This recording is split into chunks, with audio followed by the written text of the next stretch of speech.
Today we are going to talk about the topic sentences. So the question arises, what is a sentence? So a sentence is a group of words which conveys meaningful information. It means it's a group of the words, meaningful words basically, which are actually giving a sense. And one more thing is there, it always starts with a capital letter. Sometimes what happens actually, that there are meaningful words which are combined together but they don't give any meaning. For example, a dog, a cat. Now all these words are meaningful, but when we combine them they don't give any particular meaning. So a combination of words but it is not giving a particular meaning. On the other hand, let's see this sentence, a dog chases a cat. A dog chases a cat. Now in this sentence we can see it is giving a sense. Now why this happens? This is a correct sentence because we have a particular word chases which is a verb in this sentence.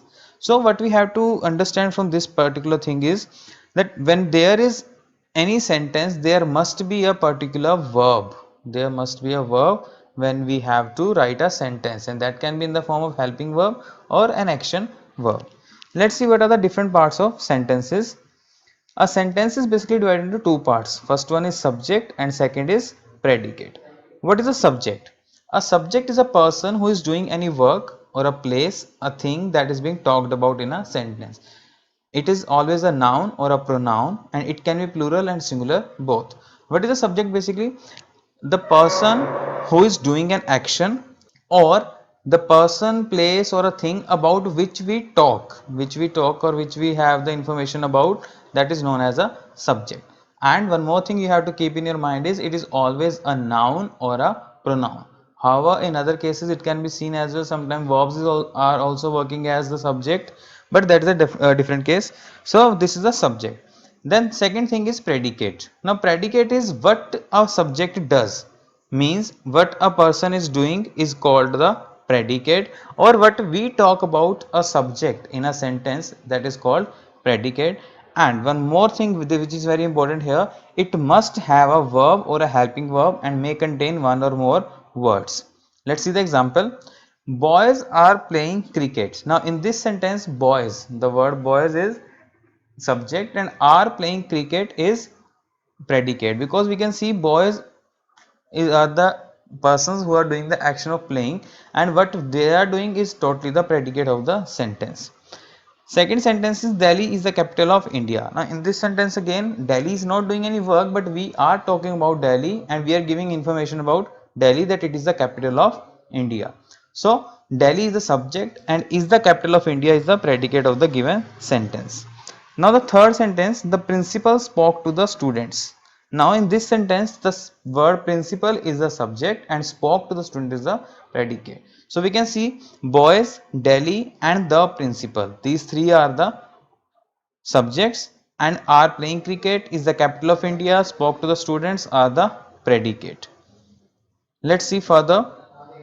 Object is also the part of a sentence. An object is the person, place or thing upon which the subject carries out the action of the verb, which means upon which the subject does an action is called the object of the sentence. Example, I throw a ball. Now in this sentence, I is the subject, throw is the verb and ball is the object. Mean the action of throwing is done on ball. Manish is preparing food. Now Manish is the subject here, is preparing is the verb and food is the object. Mean what Manish doing is preparing, and what he is preparing, that is food. Let's see, objects are of basically two types. First is direct object. It follows an action verb and answers the question whom or what, and it always a noun or a pronoun. For example, she writes a letter. Now in this sentence you can see she is the subject, writes is the verb and a letter is the object. Now what we have to see there is in this sentence is, now if I replace the word letter with what as a question mark, then that word, a particular what, is giving us the answer a letter. Like she writes what, if I say she writes what, then the answer would be a letter. Now a letter is the object of a sentence. In the same case, Amit calls me. In this sentence we have to see Amit calls whom. So in that case, whom is giving us the answer of me. So here me is the direct object. Second is indirect object. An indirect object is a person who receives the action from the direct object, and it is usually placed between the action verb and the direct object and answers the question to whom or for whom. Mean it is not the person who is receiving the action directly, it is a person who is receiving action from the direct object, and it is usually placed between the action verb and the direct objects. Let's see the example. I gave Pankaj a red pen. Angel told them a story. Now in this sentence you can see the action of giving is done on pen, and then that action of pen is transferred to Pankaj. In the same case, the action of told is transferring to story, and that action of story is further transferred to them. So we can see that pen and story are the direct objects and Pankaj and them are indirect objects. Let's see sentences and its types. Now there are different types of sentences. First is declarative, which is further into affirmative and negative. Then we have interrogative sentences, which are starting with helping verb and starting with WH family words. Then we have imperative sentences, which are starting with base form of verb and starting with don't or never. Then we have the fourth one, that is exclamatory sentence, in which we have first one for interjection and second one is what or how. So we have to discuss them in detail. Let's see. Declarative sentences are those sentences which are declaring something or making some kind of observation, and these kind of sentences always end with a full stop. Let's see. The soldiers safeguard our borders. Now soldiers are subject, safeguard is a verb, and our borders are object. I think it will rain today. We should donate blood whenever we can. Now these are the sentences which are declaring something, so they are known as declarative sentences. Now declarative sentences are further divided into two parts. First one is affirmative sentence. An affirmative sentence affirms or verifies an idea. It contains a subject, a verb and an object. Let's see the structure. Subject, then verb, then object, and verb can be in the form of helping verb as well. Here we have the first sentence, we play cricket, in which we is the subject, play is the verb and cricket is the object. Let's see the another example. Rita was dancing. Water boils at 100 degrees Celsius. Now in this case the third sentence, water boils at 100 degrees Celsius is a universal truth. So that is also in the category of affirmative. Second we have negative sentences.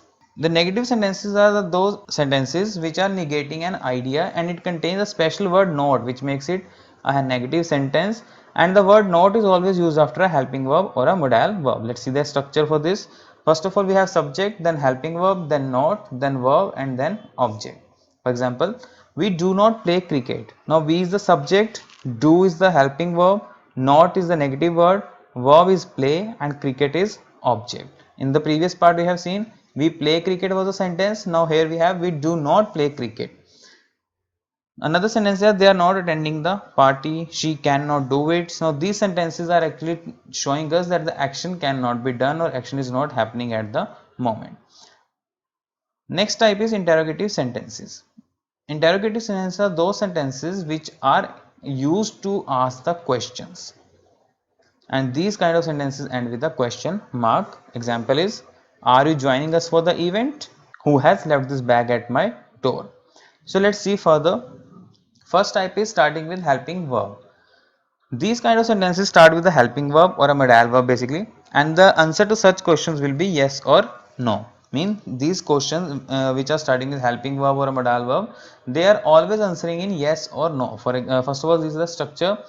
We have helping verb, then subject, then verb, then object, and then most important question mark. Example is there. Are you joining online classes? Now this is a question. The answer to this can be yes or no only. Helping verb are is used in the beginning, then subject you, then verb joining, then online classes is the object, and then we have the question mark at the end. Further examples are, do you know this person? Now answer to this question would be yes or no. May I come in? Yes or no. Mean no other answers can be given to these questions. The answer to above questions will be yes or no. However, we can use a complete sentence to justify the answer. For example, do you know this person? Now in this case, I can say yes or no, but I can also explain how. Yes, he is my classmate. So our basic answer is yes, and he is my classmate is the explanation to the given question. Second part is starting with interrogatives, which are the WH family words. Now these kind of sentences start with WH family word, what, when, why, who, which, whose. Such kind of words are used and they can never be answered in yes or no. Instead, they answer any noun, pronoun or any other part of speech or a complete sentence. Structure is WH family word, then helping verb, then subject, then verb, then object and then question mark. Let's see the example for this. When will you meet her? Now here the word when is a WH family word. Helping verb is used here, will. Then we have the subject you. Then we have verb meet. And then we have object her. And then last question mark. Another example. When are you leaving for the work? Now again we are using the same WH family word, that is when, and it is used for asking the time. Third is what information do you want? Now here the WH family word is what, and after that we have information. The fact is that it is a noun. The reason is because what is giving us the answer of object, so we have put it into the beginning. Next type is imperative sentences. Now imperative sentences are those sentences which are used to express a request, command, advice, instruction or a warning, and these kinds of sentences do not have a subject, means we do not use any particular subject here. However, there is a hidden subject you which is used in the sentence, but it is never shown, and these sentences are also ending with the full stop. See the example. Sit down and open your book on page number 33. Now this is a kind of an order. Okay, sit down and open your book on page number 33, like some teacher is giving command to the students. Second is don't pluck the flowers. It's a kind of a warning or kind of a suggestion or advice that don't pluck the flowers. Let's see the types which are here. The first type is starting with base form of verb, mean first form of verb the sentence is starting with. Now this is something we have to see. First form of verb will be used, then we'll have a object. See the example. Open the window. Now this is an order or a command. Open the window. Now open is first form of verb and the window is object. In the same case, shut the door carefully. It is instruction, and please bring me a glass of water. That is a request. Now you can see the word please is used to show that it is a request. Then we have the second type in which it is starting with don't or never, and such kind of sentences are usually used for advice or warning. And structure you can see don't or never in the beginning, then first form of verb and then object. An example is don't touch this wire. This is a kind of a warning. Here don't is the first word, then touch is the base form of verb and the object is wire. Let's see the another examples. Don't buy this mobile. Now this is a kind of a suggestion that someone is asking us and we are saying don't buy this mobile. This is a kind of a suggestion. And never cheat anyone. This is a kind of an advice given by our elders, given by the people around us, that never cheat anyone. Our last type is exclamatory sentences. Now, exclamatory sentences convey or express some strong feelings of surprise, wonder, appreciation, joy, etc. Mean exclamatory sentences are used to show the strong feelings, which and these sentences usually end with exclamation mark. Let's see the example. It's a beautiful flower. Now, this is a declarative sentence. Here we are just describing a flower, but when we want to show some strong feelings for the same, we have to use the exclamatory sentence. Example is what a beautiful flower. Now it's a beautiful flower and what a beautiful flower. Now both the sentences convey the same meaning, but the way of expressing is totally different. Like in the second sentence we can see what a beautiful flower, means here we have the strong feelings of emotions. Next is he sings melodiously. He sings melodiously. Now this is another example. In this a declarative sentence is given to us and we can write it as how melodiously he sings. This is the exclamatory sentence. Now these kind of sentences are again divided into two parts. The first one is starting with what or how. Now in this case what or how is used at the beginning and is followed by an adjective or an adverb respectively and subject with verb at the end. Now in these sentences we can say that what or how is used in the sentence. Example is he has a very sharp mind. Now again this is a declarative sentence which is generally describing something, but if here we can see mind is a noun which is being described by the adjective sharp. So if I want to write this sentence in the exclamatory case, I will use what in the beginning. What a sharp mind he has. First of all we are using what and then we are using the word sharp which is an adjective. Then we have the word mind which is noun. Then we have the subject he, and in the last we have the verb. This is the way of writing the sentence in exclamatory form. Another example we can see Ankit writes neatly. Now here we are describing the verb writes in the with adverb neatly. So the answer would be how neatly Ankit writes. Why we have used how word here? Because we are here describing a verb. So to describe a verb we will use how, and to describe a noun we will use a word what. If a preposition is a part of a sentence, then it is put at the end of the sentence before exclamation mark. Means if in a sentence we have the preposition, that will also be put up at the end of the sentence. For example, he is in a big trouble. Now in is the preposition here. So this is a declarative sentence, and if you want to change it into exclamatory form, we can do like this. What a big trouble he is in, means preposition in will be used at the end after the given verb. Let's see the next type, starting with interjection. Now let me tell you, interjection are such words which are used to show strong feeling like hurrah, wow, alas, oh. Such words are known as interjections.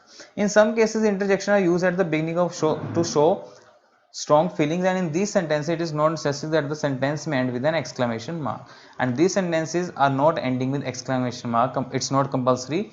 So let's see the example. Hurrah, we have won the match. Now hurrah is an interjection and we have won the match is a declarative sentence, but still the word hurrah is showing that we are going for the strong emotions. Alas, she has lost everything, means it's a kind of a sadness being shown here, that she has lost everything. Now third sentence is wow, what a wonderful scene. Wow, what a wonderful scene. Now in this sentence we can see that it is beginning with an interjection, and after that we have another exclamatory sentence given at the end. So these are the different types of sentences. Understand this topic carefully and do the exercises given in your book, and in the next video we will discuss about the further topics which are given in your book. Thank you.